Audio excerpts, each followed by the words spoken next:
নমস্কার, বাংলা সেরা গল্পে সবাইকে জানাই স্বাগত। শুরু করছি আজকের গল্প।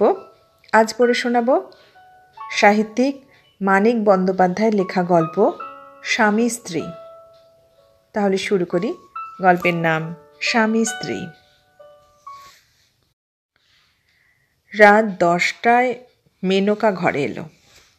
এ বাড়িতে সকাল সকাল খাওয়া দাওয়ার হাঙ্গামা চুকে যায়। ছোট ঘর, চওড়ার চেয়ে লম্বায় 2 হাতের বেশি হবে না। মেনকার বিয়েতে মেনকার স্বামী গোপালকে দেওয়া খাটখানাই ঘরের অর্ধেক জুড়ে আছে। খাটের সঙ্গে কোনাচে ভাবে পাশ কাটানোর কৌশলে পাতা আছে গোপালের ক্যাম্প চেয়ার।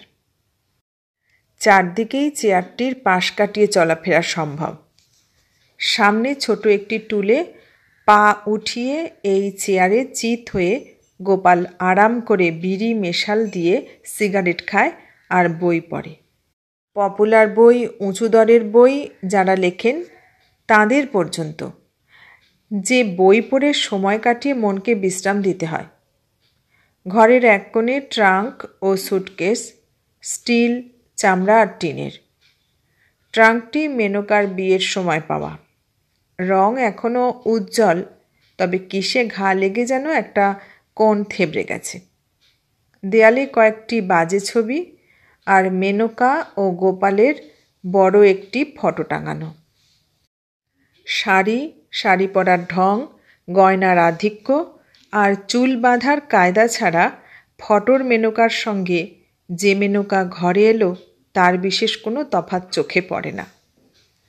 গায়ে একটু পুরন্ত হয়েছে মনে হয়, আবার সন্দেহও জাগে। ফটোর গোপালের চেয়ে ক্যাম্প চেয়ারের গোপাল কিন্তু অনেক রোগা। এতে ফটোর ফাঁকি নেই। বিয়ের পর সত্যই গোপাল রোগা হয়ে গেছে। বিয়ে করার জন্য অথবা চাকরি করার জন্য বলা কঠিন। চাকরি আর বিয়ে তার হয়েছে প্রায় একসঙ্গে। ঘরে এসে দরজায় খিল তুলে দিয়ে মেনকা সেমিজ ছাড়ল। খাটের প্রান্তে পা ঝুলিয়ে বসে জোরে জোরে পাখা চালিয়ে বলল, বাবা বাঁচলাম। গোপাল বই নামিয়ে তার দিকে তাকিয়ে সায় দেওয়া হাসি একটু হাসল। তারপর আবার বই তুলে নিল।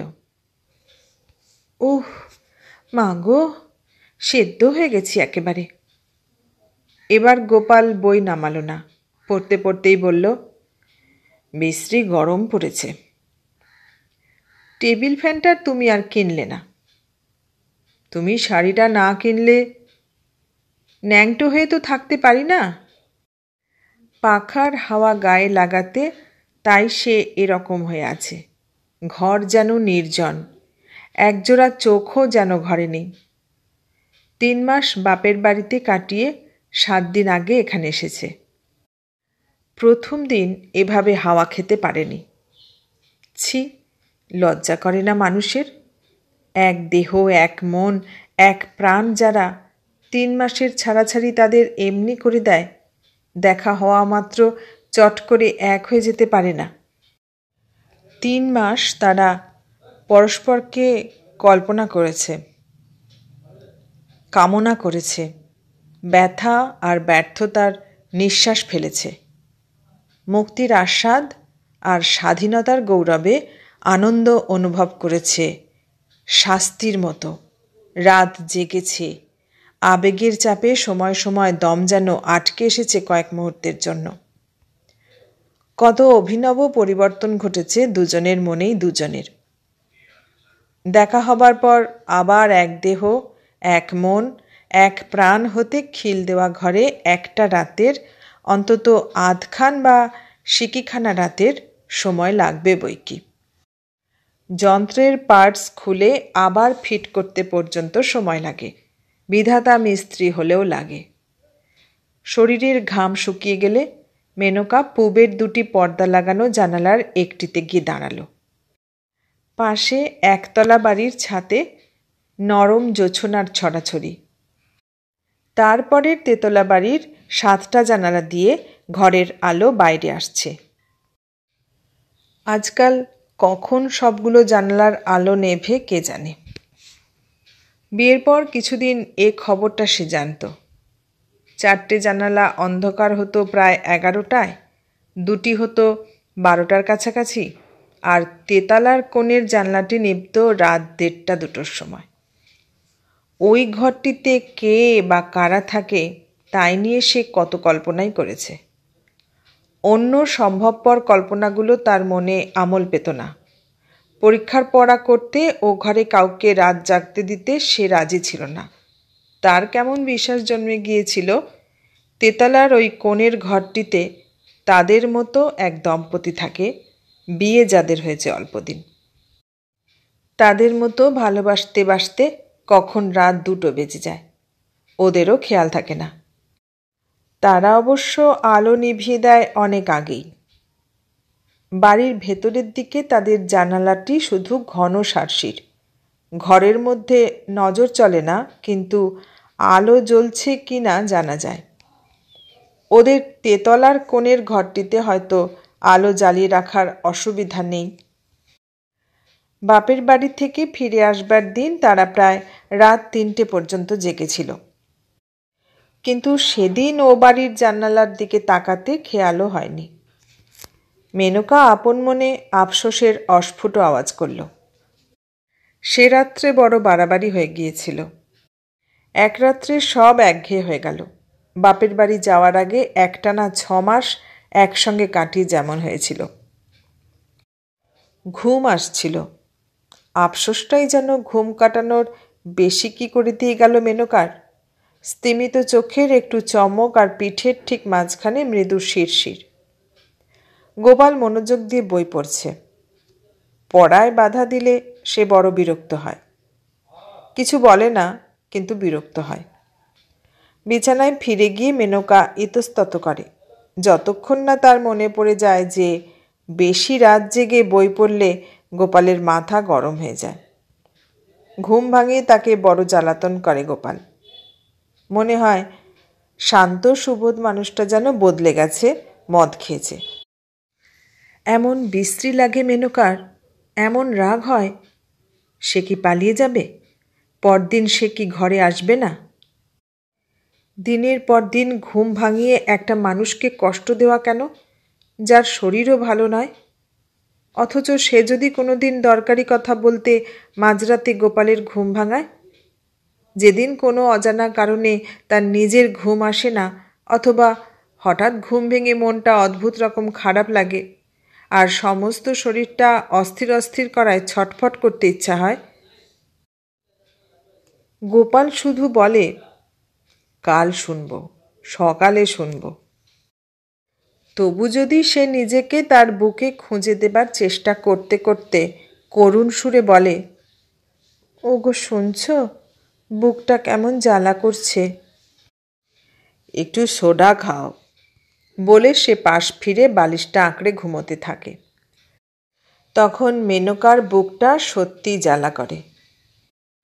9 মাসে 6 মাসে একটা রাতে হয়তো এরকম ঘুম আসে না, অথবা এভাবে ঘুম ভেঙে যায়। হলোই বা তা অম্বলের জন্য। কথা কইবার একটা সে লোক পাবে না। পাওনা আদরের একটু তার জুটবে না এই ভয়ানক দরকারের সময়। ইতস্তত করার কয়েক মিনিটে আবার ঘুমটা ফিরে এসেছিল। হাই তুলে মেনকা বলল, শোবে না? এত যে পড়ছ, চোখ তো আবার কটকট করবে কাল। গোপাল বলল, চ্যাপ্টারটা শেষ করেই শোবো, আর 5 মিনিট। মেনকা শুয়ে চোখ বুজল। ঘুমে শরীর অবশ হয়ে আসবার জন্য আরাম অনুভবের ক্ষমতাটুকু প্রায় ফুরিয়ে এসেছে। বই ফেলে টুল ঠেলে চেয়ার সরিয়ে গোপালের উঠবার শব্দে একটু সচেতন হয়ে উঠল। ভয়ে ভয়ে চোখ মেলে একবার গোপালের মুখের দিকে চেয়ে নিশ্চিন্ত হয়ে আবার চোখ বুজল। গোপালের মাথা গরম হয়নি, ঘুম পেয়েছে। এক নজর তাকালেই মেনকা ওসব বুঝতে পারে। গোপালের চোখ মুখের সব চিহ্ন আর সংকেত তার মনের মধ্যে মুখস্থ হয়ে গেছে। আলো নিভিয়ে মেনকার পা মারিয়ে গোপাল নিজের জায়গায় শুয়ে পড়ল।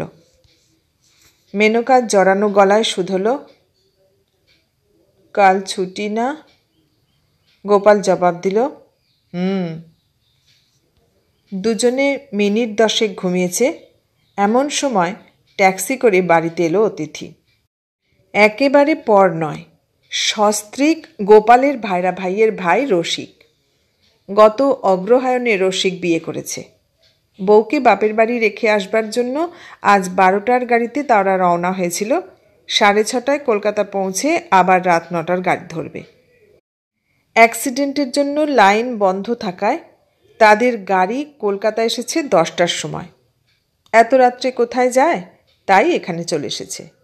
নইলে এত রাত্রে কোনো খবর না দিয়ে মনে করে যে এসেছো, এই আমাদের ভাগ্যি। স্টোভ ধরিয়ে মেনকা লুচি ভাজতে বসল। গোপালের ভাই সাইকেল নিয়ে বার হলো খাবারের দোকানের উদ্দেশ্যে। অন্তত 4 রকমের ছানার খাবার আর রাবড়ি আনবে। মোড়ের পাঞ্জাবি হোটেল থেকে আনবে মাংস। ঘরে ডিম আছে, মেনকা মামলেট বানাবে। বাড়িতে কুটুম এসেছে, নতুন বউকে সঙ্গে নিয়ে এসেছে। খাওয়া দাওয়ার ব্যবস্থায় একটু সমারোহ করা গেল না? ছি। তবে কাল বিকেলে ওদের গাড়ি, দুপুরে ভালো রকম আয়োজন করা যাবে। মাসের শেষে টাকা ফুরিয়ে এসেছে বটে, কিন্তু কুটুম বাড়িতে এলে টাকার কথা ভাবলে চলবে কেন?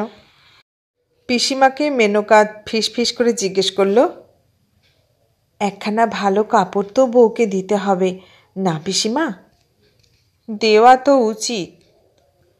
বাড়িতে হঠাৎ অতিথি আসার উত্তেজনা ছাপিয়ে গোপালের জন্য এবার মেনকার মমতা জাগে।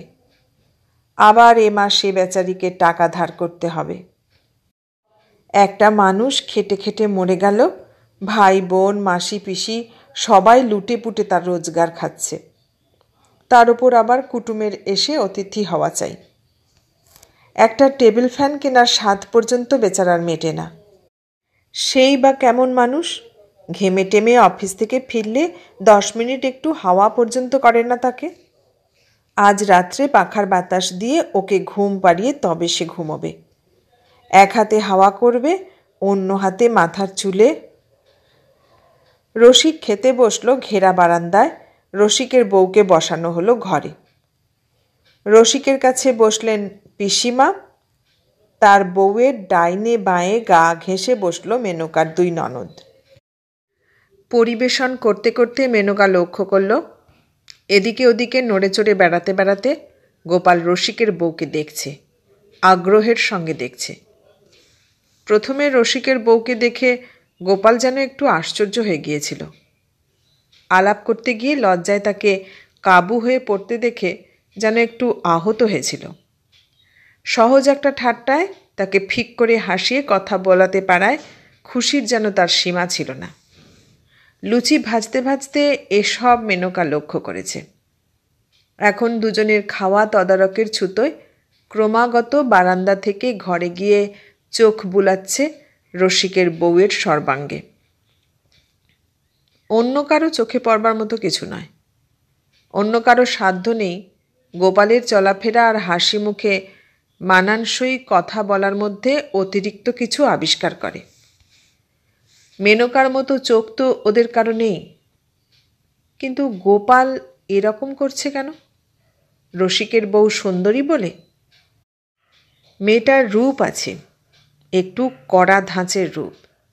যে রূপ কাপড় জামায় বিশেষ চাপা পড়ে না, বরং আরও উগ্র, আরও অশ্লীল হয়ে দাঁড়ায়। রাস্তার লোক হাঁ করে তাকিয়ে থাকে। বাড়ির মানুষ সশঙ্ক অবস্থায় দিন কাটায়। আর রূপের অহংকারে রূপসীটির মাটিতে পা পড়ে না। গোপাল শান্ত মিষ্টি রূপ ভালোবাসে, মেনকার মতো রূপ। রসিকের বউকে দেখে তার তো বিচলিত হবার কথা নয়। ঘরে গিয়ে একটু খোঁচা দিতে হবে, বুঝতে হবে ব্যাপারখানা কি। অতিথিদের খাওয়া শেষ হতেই তাদের শোয়ার সমস্যা নিয়ে পিসিমা, মেনকা আর গোপালের পরামর্শ হলো। পিসি বললেন, ভূপাল আর কানাই এক বিছানায় শোবে। ওর বউকে অনুবিনুদের ঘরে দেওয়া যাক, একটা রাত তো। গোপাল বলল, না তাই কি হয়? নতুন বিয়ে হয়েছে, ওদের একটা ঘর দেওয়া উচিত। ওরা আমার ঘরে থাকবে। পিসিমা ঢোক গিলে বললেন, তবে তাই কর। তারপর রাত 1টায় বাড়ির সব আলো নিভল। গোপাল শুল ভূপালের ছোট চৌকির ছোট বিছানায়। মেনকা শুল অনু বিনু 2 ননদের মাঝখানে। রাত্রিবেলা একান্ত দুর্লভ বৌদিকে ঘটনাচক্রে কাছে পেয়ে অনু বিনুর আহ্লাদের সীমা নেই।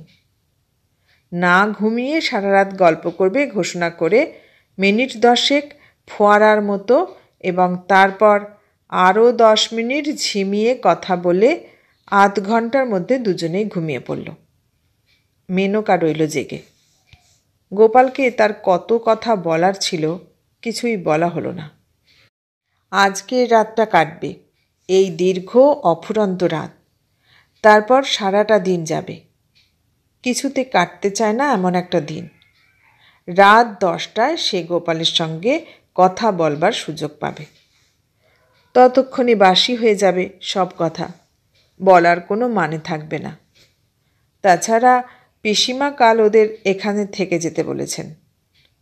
কাল দিনটা বড় খারাপ, যাত্রা শুভ নয়।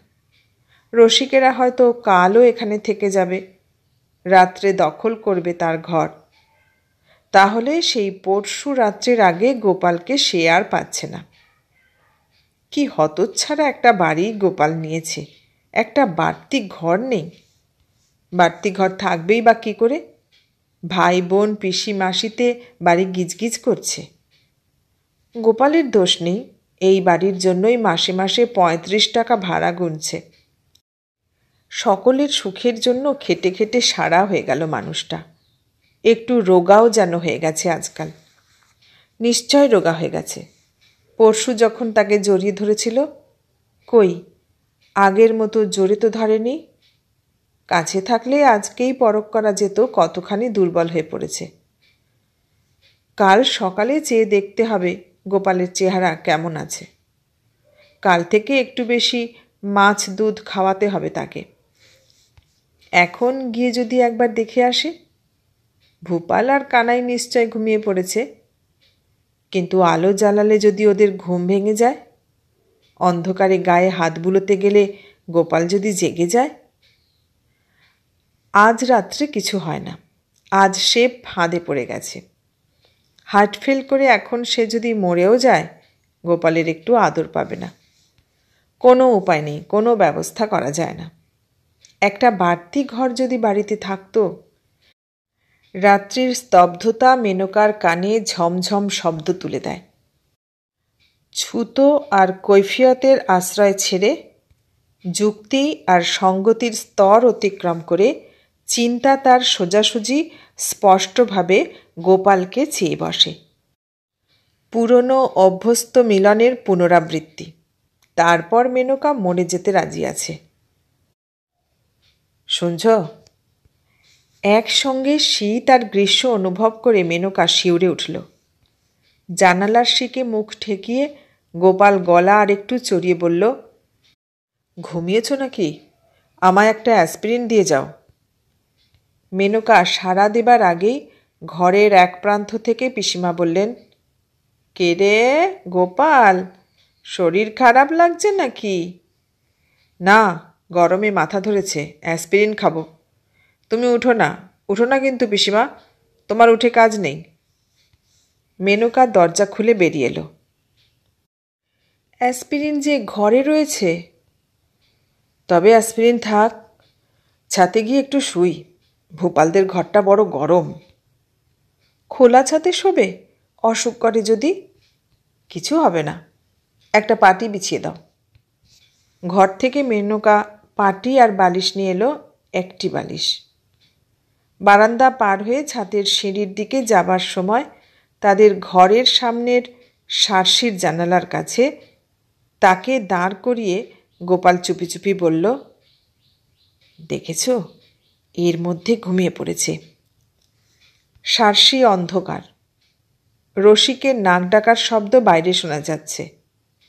মেনকা বলল, ঘুমোবে না? রাত কি কম হয়েছে? ছাতে পাটি বিছিয়ে মেনকা বালিশ ঠিক করে দিল। গোপাল শুধালো, তোমার বালিশ আনলে না? আমিও শোবো নাকি এখানে? গোপাল হাত ধরতেই সে পাটিতে বসে পড়ল। সবাই কি ভাববে? গোপাল জড়িয়ে ধরতে কিছুক্ষণ তার শ্বাস বন্ধ হয়ে রইল। আর সিঁড়ি ভাঙতে পারি না, একটা বালিশেই হবে। তেতলা বাড়ির কোণের সেই ঘরের জানালাটা আলিশার উপর দিয়ে দেখা যাচ্ছিল। এখনও সে ঘরে আলো জ্বলছে। এতক্ষণ শুনলেন মানিক বন্দ্যোপাধ্যায়ের লেখা গল্প স্বামী স্ত্রী। কেমন লাগলো? ভালো লাগলে লাইক, কমেন্ট, শেয়ার করবেন। আর নতুন বন্ধু হলে সাবস্ক্রাইব করার অনুরোধ রইল। সবাইকে অনেক ধন্যবাদ জানিয়ে আজ এখানেই শেষ করলাম।